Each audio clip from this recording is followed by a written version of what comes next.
Edward VII is remembered as a sociable, indulgent king who transformed the British monarchy's public image. His reign was brief, his personality larger than life, and his personal affairs notorious. But history often freezes his mistresses at the moment they intersect with him, as if their lives began and ended in his shadow. This video asks a different question: what happened to them afterward? These women were not footnotes. They were actresses, aristocrats, philanthropists, political hostesses, and survivors of shifting social worlds. Some rose higher after Edward. Some fell into obscurity. Some outlived him by decades, carrying forward lives that had nothing to do with royal favor. The script will move mistress by mistress in chronological order of their relationships, completing each life in full before moving on. No overlap, no jumping timelines, no dramatization, just documented lives unfolding across the 19th and early 20th centuries. Nellie Clifden was born around 1840, though precise records of her birth remain elusive. She came from a working-class background and entered the theatrical world as a young woman, performing in London's music halls and minor theatrical venues.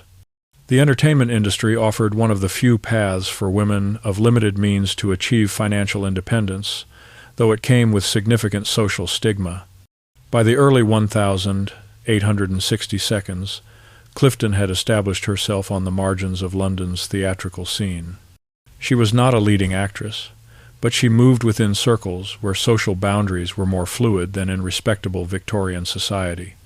In September 1861, Nellie Clifden was introduced to the 19-year-old Prince of Wales during his military training at the Curragh camp in Ireland.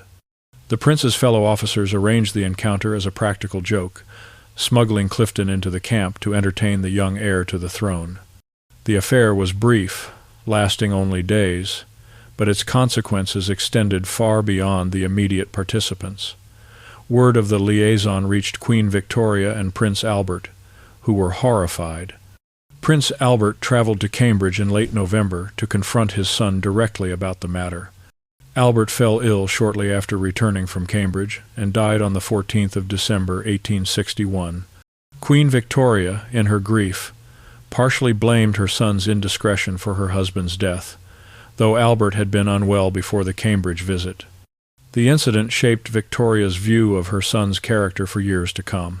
Following the scandal, Nellie Clifden was effectively erased from public view. The royal family's concern centered on preventing any further contact and ensuring the affair produced no lasting complications. There is no evidence that Clifden attempted to leverage her brief connection to the prince for financial gain or public attention. Historical records provide almost nothing about Clifden's life after 1861. She did not return to prominent theatrical work, publish memoirs, or reappear in documented society. Whether she left London, married under another name, or simply faded into the working-class anonymity from which she came remains unknown. Nellie Clifden's significance lies entirely in her role as a catalyst. She was the first woman publicly connected to the Prince of Wales in a scandal, establishing a pattern that would repeat throughout his life. But unlike the women who would follow, Clifden left no biographical trail, no descendants claiming connection, no letters or diaries. She exists in history as a name, a moment, and a warning, but not as a person whose life can be reconstructed beyond that single week in September 1861. Lady Susan Charlotte Catherine Vane-Tempest was born on the 14th of September 1838, the daughter of Ernest Augustus Vane-Tempest, a member of the wealthy and influential Vane-Tempest family. She was raised within the highest levels of British aristocracy, educated in the expectations and privileges of her class. In 1854, at age 16, Susan married William Reginald, 12th Earl of Pembroke. The marriage united two prominent aristocratic families and positioned Susan at the center of Victorian high society. She became Countess of Pembroke, a title that granted her access to the most exclusive circles in Britain. William Reginald died in 1862, leaving Susan a wealthy widow at just 24. She retained her title, her social position, and considerable independence. Victorian widowhood, particularly for aristocratic women, offered a unique form of social freedom, the respectability of marriage combined with the autonomy of unmarried life. Lady Susan maintained an active presence in London society throughout the 1,860 seconds. She was known for her beauty, intelligence, and social grace. Her position allowed her to move freely in royal circles, attending court functions and aristocratic gatherings where the Prince of Wales was frequently present. The relationship between Lady Susan and the Prince of Wales likely developed in the mid-1,860 seconds during the years following his marriage to Princess Alexandra in 1863. The exact nature and duration of their connection remain unclear, as both parties maintained discretion appropriate to their social positions. Lady Susan's status as an aristocratic widow made her a more socially acceptable companion than theatrical performers or courtesans. Their relationship, if it existed, would have been conducted within the established patterns of upper-class Victorian society, where such arrangements were tolerated if managed discreetly. Lady Susan had 4 documented children from her marriage to the Earl of Pembroke: Sidney, Reginald, Beatrix, and Gertrude. She maintained close relationships with her children throughout her life, fulfilling her maternal duties within aristocratic conventions. One source, published long after her death, claimed that Lady Susan had an illegitimate son by the Prince of Wales. This claim lacks contemporary documentation and should be treated with significant skepticism. No such child was acknowledged by Lady Susan during her lifetime, and no credible evidence supports the allegation. Lady Susan died on the 10th of April, 1875, at the age of 36. The cause of her death was not widely reported, and details of her final illness remain unclear. She was buried with the honors appropriate to her rank, and her death was noted in society records. Her life after widowhood spanned just 13 years. Despite her prominent position and reported connection to the Prince of Wales, she left little mark on the historical record beyond her social presence. No letters, diaries, or personal papers have survived to illuminate her thoughts or experiences. Lady Susan Vane-Tempest represents a category of Edward's companions who remain largely invisible in history, aristocratic women whose discretion, social position, and early deaths ensured their stories were never told. She was born into privilege, married into greater privilege, and died young enough that the later decades of Victoria's reign unfolded without her. Unlike the women who would achieve fame through their connections to Edward, Lady Susan remained what she had always been: a figure known to her own circle, documented in genealogies and peerage records, but absent from the narratives that shaped public memory of the prince's personal life. Émilie Charlotte Le Breton was born on the 13th of October, 1853, on the island of Jersey. She was the only daughter among 7 children born to Reverend William Corbett Le Breton, Dean of Jersey, and his wife Emily Davis Martin. The family was respectable but not wealthy, living within the modest means of a clerical household.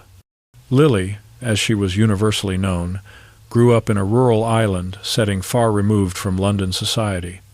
She was educated at home, learning languages and accomplishments expected of a clergyman's daughter.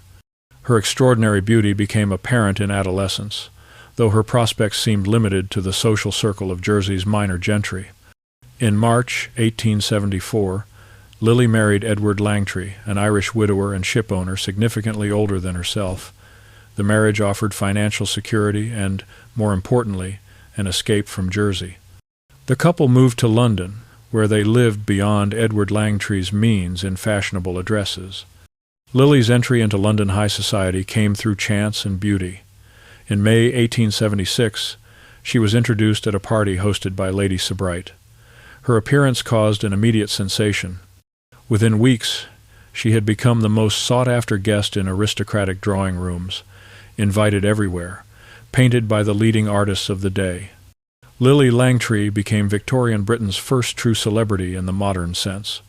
Artists competed to paint her portrait. Photographers sold thousands of cartes de visite bearing her image. Her face appeared in shop windows across London. She was the Jersey Lillie, a woman whose beauty alone granted her access to the highest levels of society.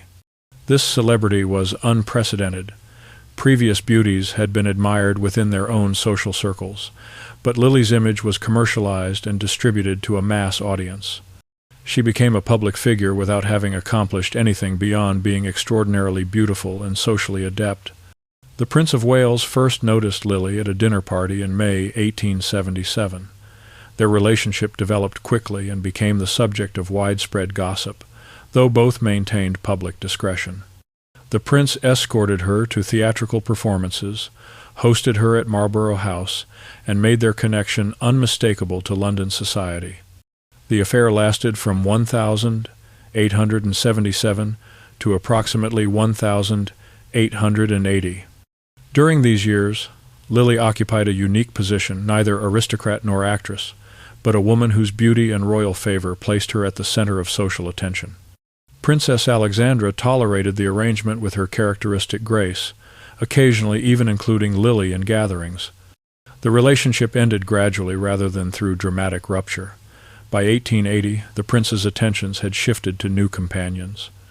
Lillie, now pregnant by another man, faced a sudden collapse of her social position and urgent need for income.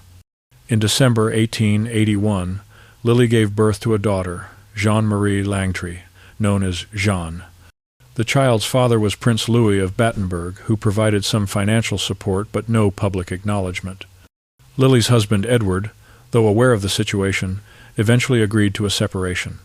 Facing financial necessity, Lillie made a decision that shocked respectable society. She became a professional actress. With support from theatrical friends, she trained hastily and made her debut at the Haymarket Theatre in December 1881. Critics were skeptical, but audiences flocked to see the former royal favorite. Lillie's acting abilities were limited, but her commercial appeal was undeniable. She toured extensively in Britain and America, earning substantial fees based on her notoriety rather than her talent. American audiences particularly embraced her, and she made multiple profitable tours across the United States. By the mid-1882s, Lillie had achieved genuine financial success. She purchased property, including a house in Pont Street, London, and a ranch in California. She invested in racehorses, establishing a successful stable that won several significant races. Her business acumen exceeded her theatrical abilities. In 1897, Lillie married Hugo Gerald de Bathe, a man nearly 20 years her junior who would eventually inherit a baronetcy.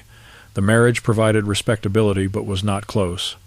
De Bathe lived largely apart from Lillie, pursuing his own interests while she continued her theatrical career. Lillie continued performing into the early 20th century, but her drawing power diminished as younger actresses captured public attention. She made her final stage appearance in 1917, at age 64. Her financial position remained comfortable but not as secure as she had hoped. Her daughter Jean married in 1902 but struggled with alcohol dependence and died in 1919, a loss from which Lillie never recovered. Hugo de Bathe died in 1907, leaving Lillie a widow but also allowing her to style herself Lady de Bathe. Lillie Langtry died on the 12th of February 1929 in Monte Carlo at age 75. She had outlived Edward VII by nearly 19 years and survived into an era completely different from the Victorian world where she had been celebrated. Her funeral in London was well attended, but the crowds were small compared to the throngs that had once pursued her. Lillie's legacy is complex. She was exploited by a society that celebrated her beauty while denying her respectability. She was criticized for trading on her notoriety while simultaneously praised for her business success. She became an actress because scandal made respectable marriage impossible, but her stage career gave her independence no aristocratic protection could have provided. She transformed scandal into opportunity, royal favor into commercial value, and social rejection into financial independence. Among Edward's mistresses, she alone built a public career that outlasted the relationship itself, surviving not as a footnote to his story but as a significant figure in Victorian theatrical and social history. Frances Evelyn Maynard was born on the 10th of December, 1861, the daughter of Colonel the Honorable Charles Maynard and Blanche Fitzroy. She was born into immense wealth and aristocratic privilege inheriting estates worth millions of pounds from her grandfather when she was just 3 years old.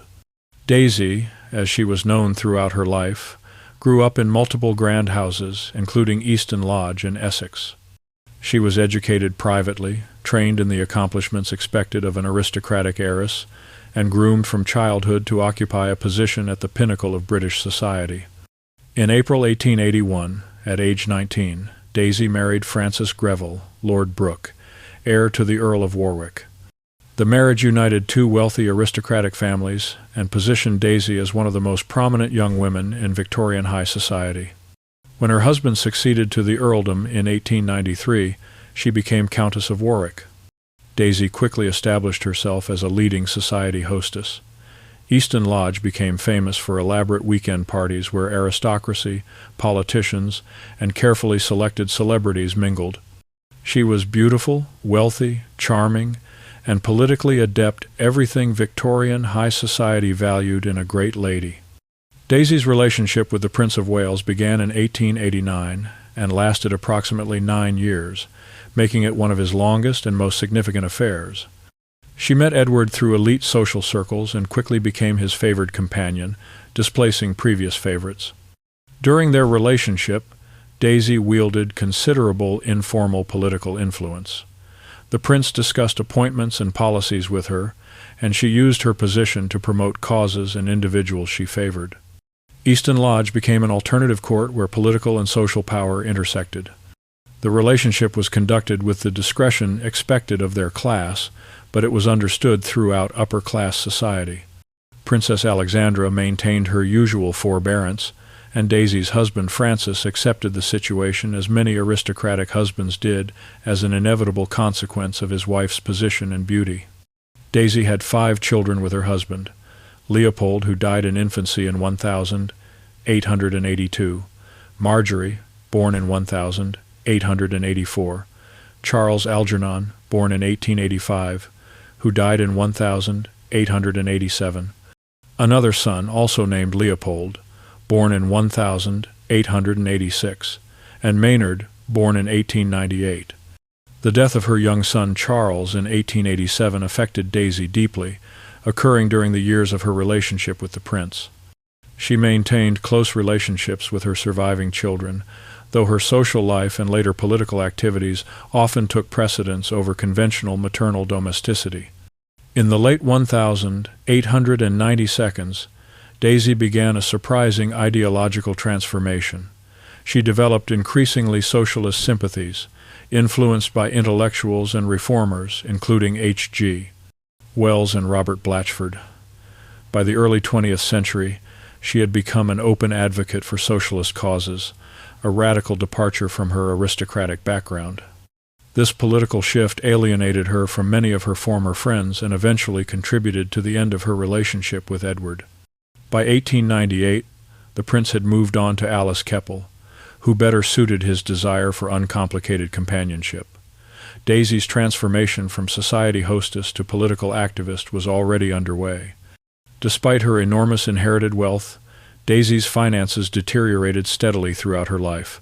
Her lavish entertaining, political donations, and poor investments drained her resources. By the 1910 seconds, she faced serious financial difficulties. In 1914, Daisy attempted to sell her correspondence with Edward VII to cover her debts. The royal family, through intermediaries, paid her to prevent publication. The episode damaged her reputation and confirmed the financial desperation that had begun to define her later years.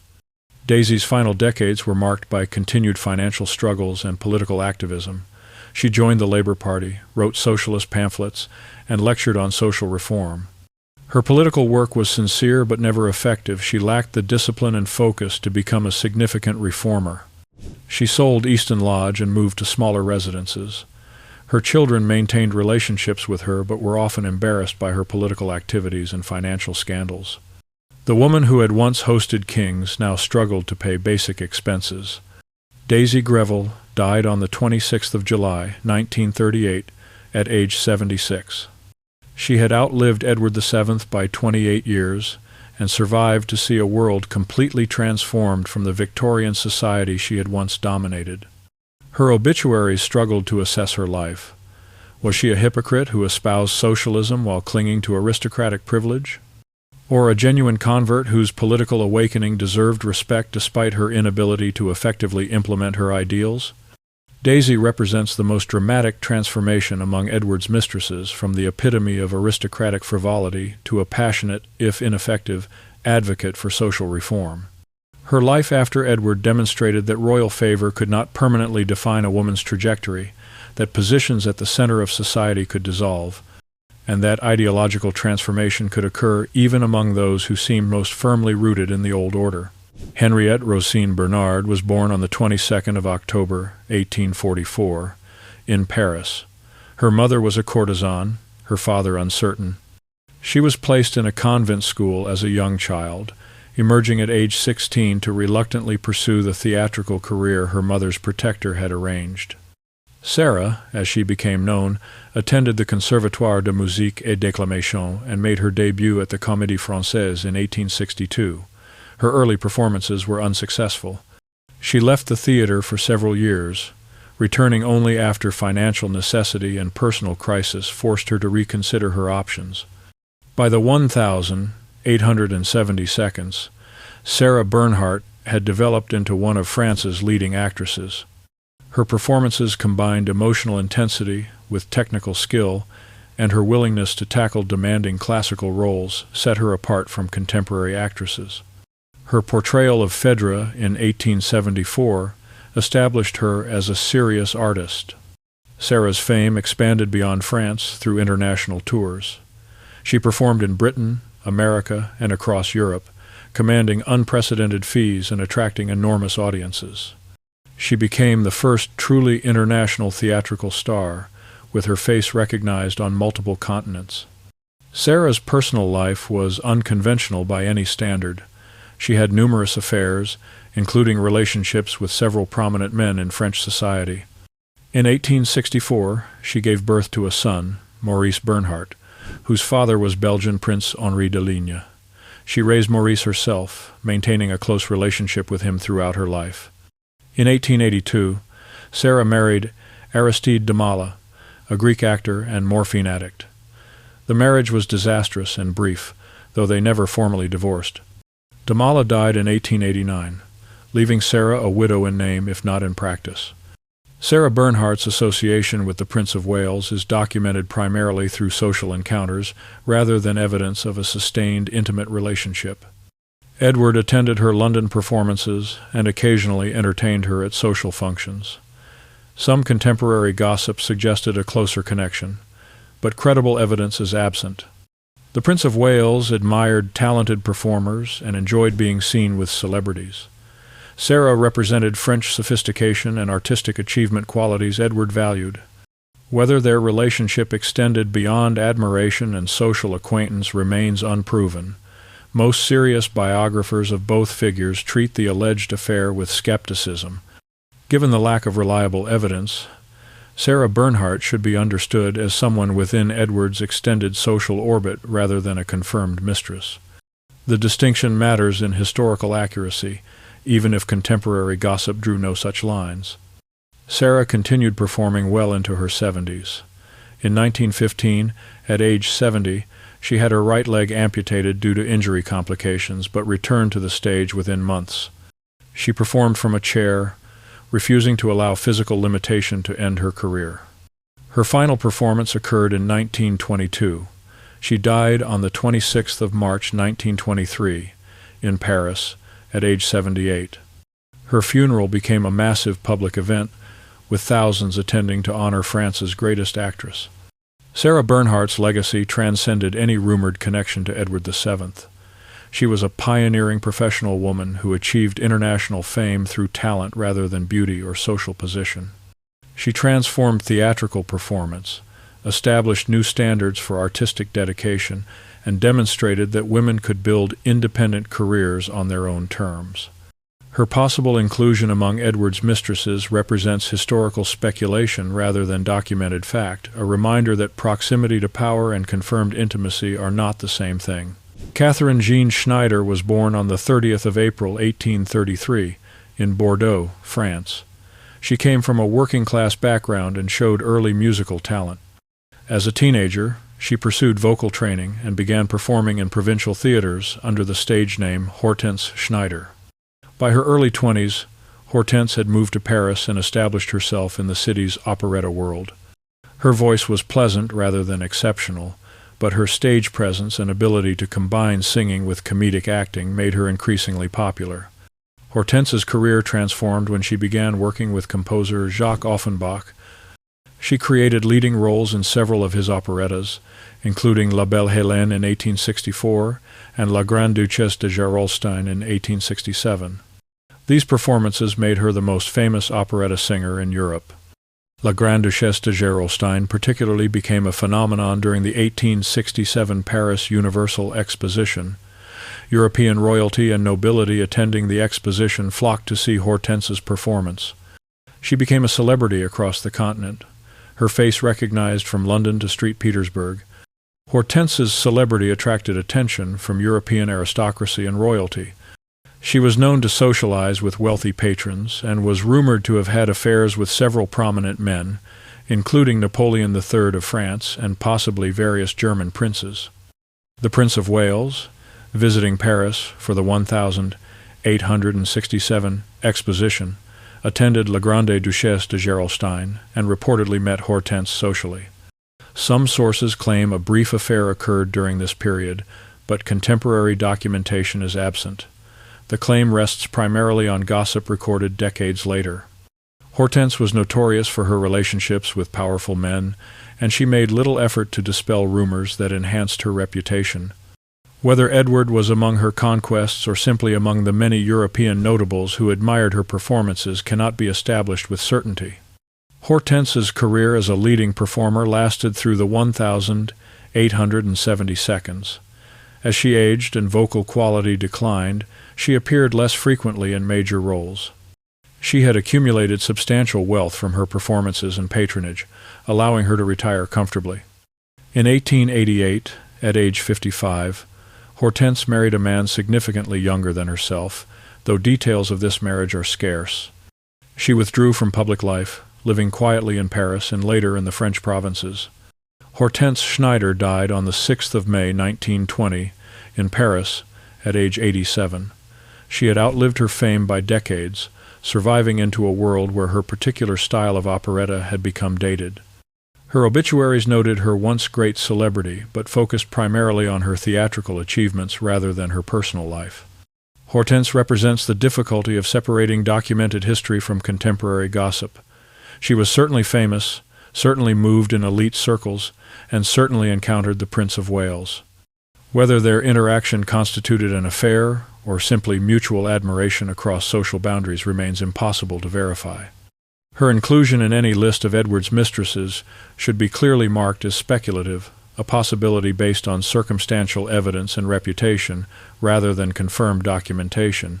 Catherine Walters was born in 1839 inches, Liverpool, the daughter of a customs official. Her family's financial circumstances were modest, and Catherine received little formal education. By her teenage years, she had left home and made her way to London, entering the world of high-class courtesans. Details of her entry into this profession remain unclear. By the early 1860s, she had adopted the nickname Skittles, the origin of which is disputed, and established herself as one of London's most visible courtesans. Catherine Walters became famous for her horsemanship, riding in Hyde Park's Rotten Row in perfectly tailored habits that drew crowds of spectators. Her riding became a daily spectacle, with gentlemen arranging their schedules to watch her pass. She was as celebrated for her equestrian skill as for her beauty. Unlike theatrical performers or aristocratic women, Catherine occupied a unique social category. As a courtesan, she existed outside respectable society but moved among its wealthiest members.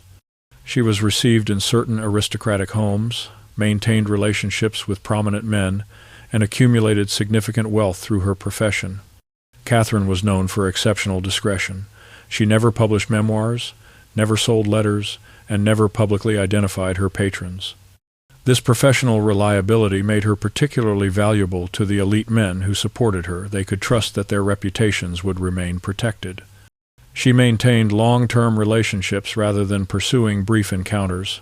Her protectors included several aristocrats, and she accumulated property and investments that ensured her financial security. By the 1872, she owned houses in London and Mayfair, lived comfortably, and had achieved the financial independence that was her profession's ultimate goal. Catherine Walter's connection to the Prince of Wales is frequently claimed but poorly documented. They moved in overlapping social circles, and Edward certainly would have been aware of London's most famous courtesan. Some contemporary sources suggest a relationship in the 1862, but specific evidence is absent. The claim that Catherine was Edward's mistress may rest more on speculation than documentation. She was discreet to the point of silence, and Edward's early affairs were conducted with more secrecy than his later, more public relationships. The absence of evidence may reflect successful discretion rather than absence of relationship.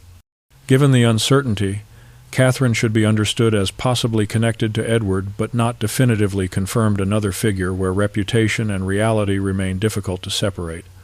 By the 1882, Catherine had largely withdrawn from her former public presence. She maintained her residences and lived comfortably on her accumulated wealth and ongoing support from a few long-term protectors. She was no longer seen riding in Hyde Park, no longer the subject of gossip columns.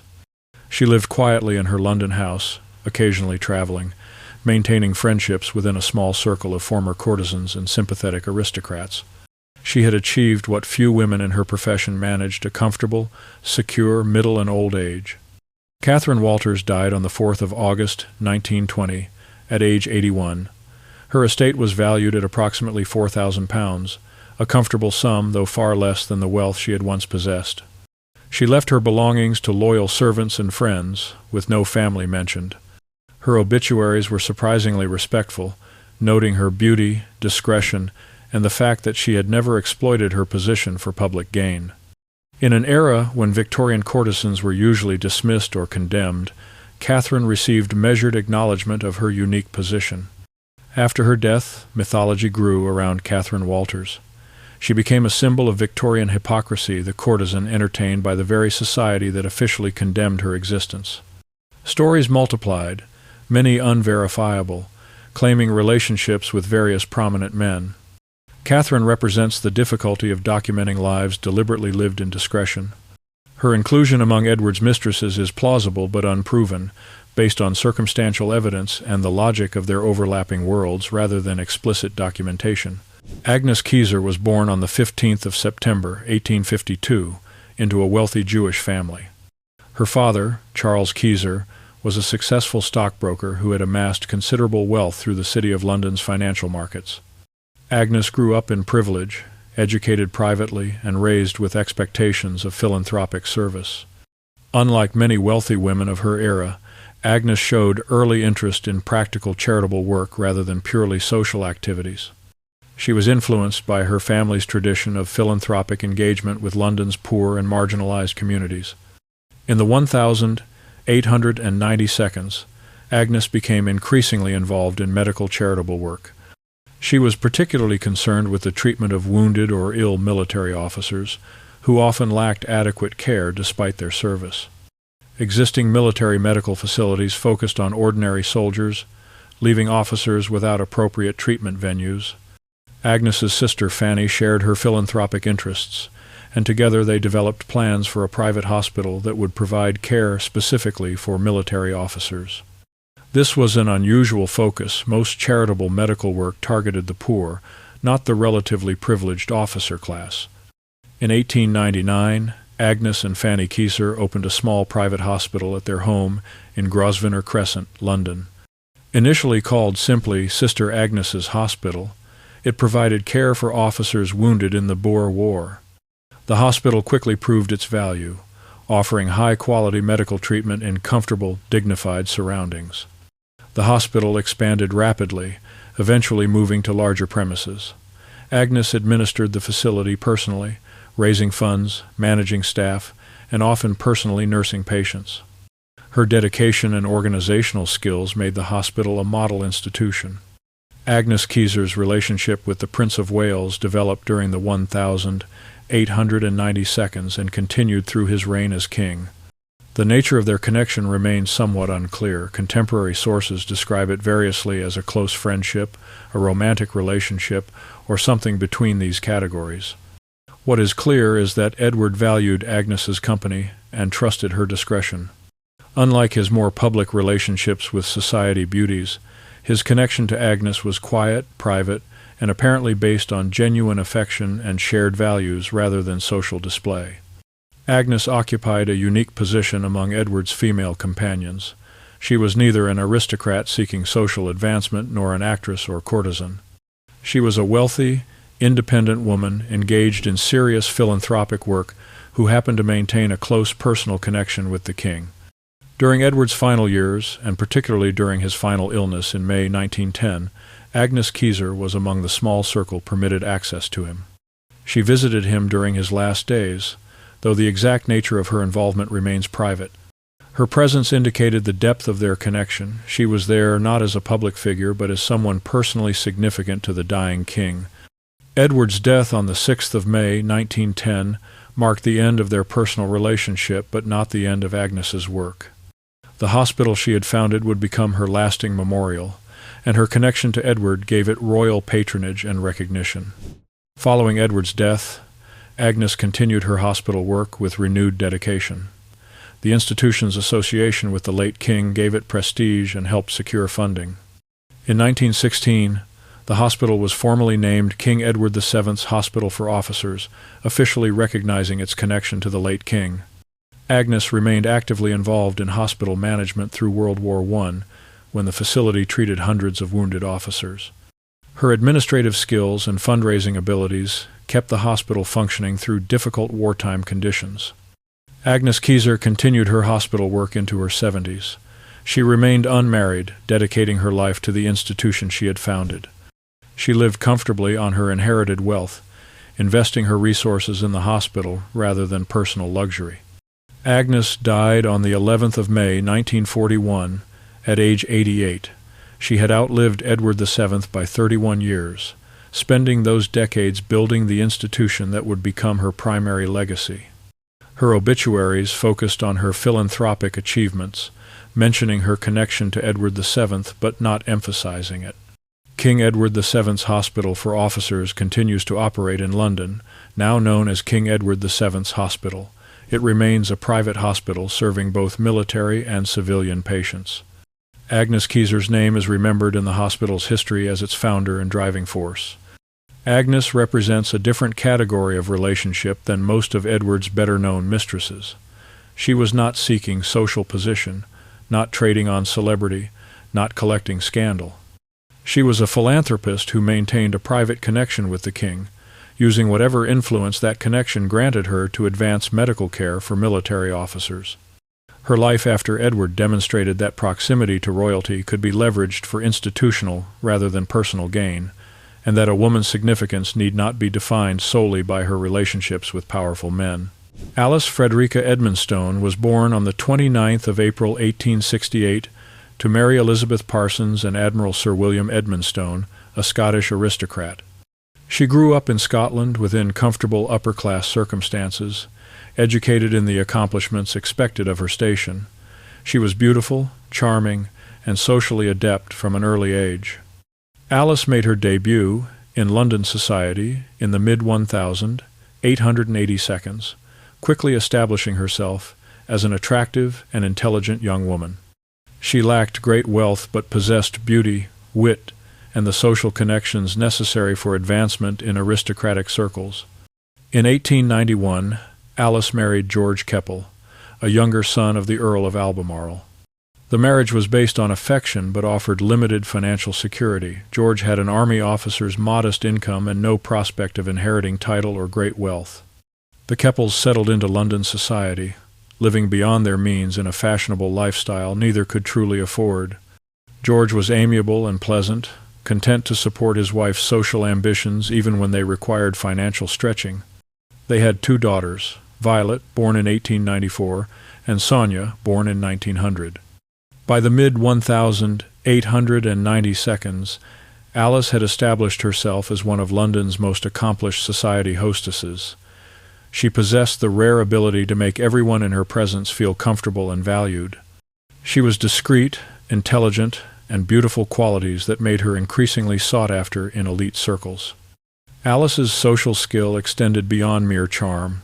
She could discuss politics intelligently, mediate social conflicts, and maintain perfect discretion about private matters. These abilities would prove essential as she rose to greater prominence. Alice Keppel met the Prince of Wales in 1898 when she was 29 and he was 56. Their relationship developed quickly and would last for the remaining 12 years of Edward's life, making it his longest and most significant affair. Alice became Edward's official favorite mistress, a position she managed with remarkable skill. She maintained cordial relations with Queen Alexandra, who tolerated the arrangement with grace.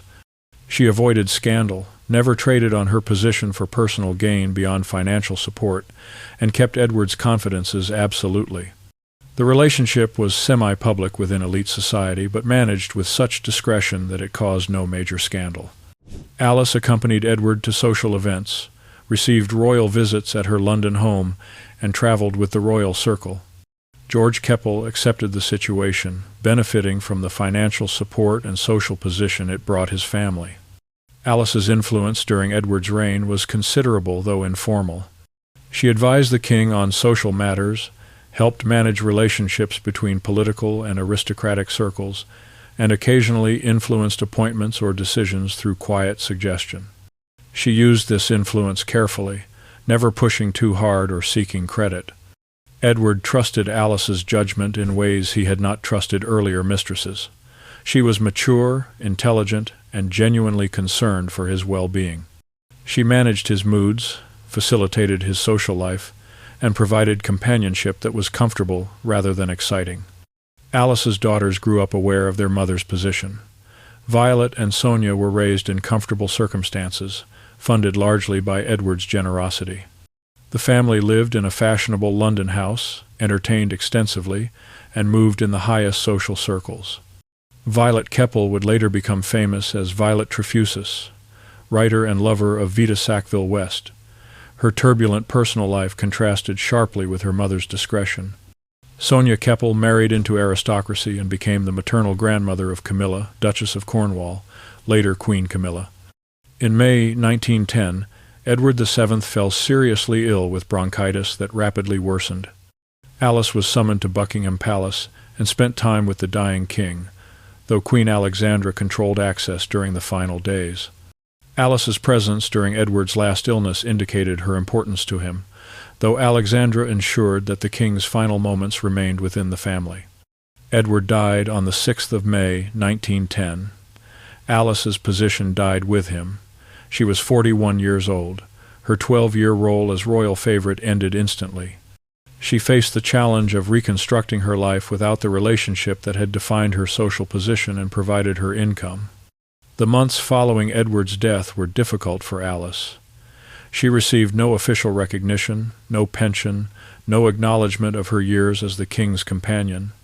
George V, the new king, had no interest in maintaining his father's former mistress in any official capacity. Alice's finances, which had depended on Edward's generosity, required restructuring. She had saved carefully during the relationship and had received gifts and property, but her lifestyle had been expensive. She needed to reduce expenditure and adjust to a new social position. In 1910, Alice and George Keppel left England for an extended period, traveling in Europe and eventually settling in Florence, Italy. The move was partially voluntary but also reflected reduced circumstances and changed social position in London following Edward's death. The Keppels remained in Italy for many years, living comfortably but far from the elite social position Alice had once occupied. George remained supportive and devoted, their marriage surviving and apparently strengthening after the end of Alice's royal relationship. During World War I, the Keppels returned to England. Alice engaged in charitable work supporting the war effort, using her organizational skills in less glamorous contexts than her earlier social life. She remained discreet about her past, never trading on her former position. After the war, the Keppels divided their time between London and Italy. Alice maintained friendships from her earlier social life but no longer occupied center stage. She had become a respectable older woman, known to an older generation but forgotten by younger society. Alice and George Keppel continued living together into old age. George died in 1947, ending a marriage that had lasted 56 years and survived circumstances that destroyed many relationships. Alice was left alone for the first time since her early 20s. Alice Keppel died on the 11th of September, 1947, in Italy, at age 79. She had outlived Edward VII by 37 years, longer than any of his other significant mistresses. Her obituaries acknowledged her former position but treated it with discretion, focusing as much on her later philanthropic work and family. Alice Keppel's legacy extended far beyond her own life through her descendants. Her granddaughter was Camilla Shand, who married Andrew Parker Bowles and later Prince Charles. When Charles became King Charles III in 2022, Camilla became Queen Camilla, a curious historical circle connecting Edward VII's most significant mistress to a future queen consort. Alice's life demonstrated exceptional social intelligence and survival skills. She managed a difficult position with discretion and skill, maintained her marriage despite extraordinary circumstances, and successfully transitioned to a respectable later life after her role as royal favorite ended. Among Edward's mistresses, Alice Keppel achieved the most successful long-term outcome. She secured financial stability, maintained family relationships, avoided scandal, and died respected rather than notorious. She transformed a potentially ruinous position into lasting advantage, showing that intelligence and discretion could navigate even the most complicated social territory. 9 women, 9 lives, 9 different trajectories. Nellie Clifden disappeared into obscurity. Lady Susan died young, her story barely recorded. Lillie Langtry built a theatrical career that outlasted scandal. Daisy Warwick transformed from society hostess to socialist activist. Sarah Bernhardt became France's greatest actress, her connection to Edward remaining speculative. Hortense Schneider retired wealthy and forgotten. Catherine Walters lived quietly into old age on carefully accumulated wealth. Agnes Keyser founded a hospital that bears the king's name. Alice Keppel survived into World War II, her granddaughter eventually becoming queen consort. Some rose higher after Edward. Some fell into poverty. Some were forgotten immediately. Some built legacies that had nothing to do with royal favor. But all of them lived complete lives that extended far beyond their moments of proximity to power. History tends to freeze these women at their point of intersection with Edward VII, as if being a king's mistress was an identity rather than a circumstance. But circumstances change, identities evolve, and lives continue long after scandal fades. These were not merely mistresses. They were women who navigated complicated social worlds, made strategic choices, survived losses, built careers, raised children, and faced old age with whatever resources they had managed to accumulate. Some succeeded, some failed. All of them lived. This is what happened to Edward VII's mistresses. They continued. They aged. They adapted. They became people whose lives cannot be reduced to their relationships with one man, no matter how powerful he was.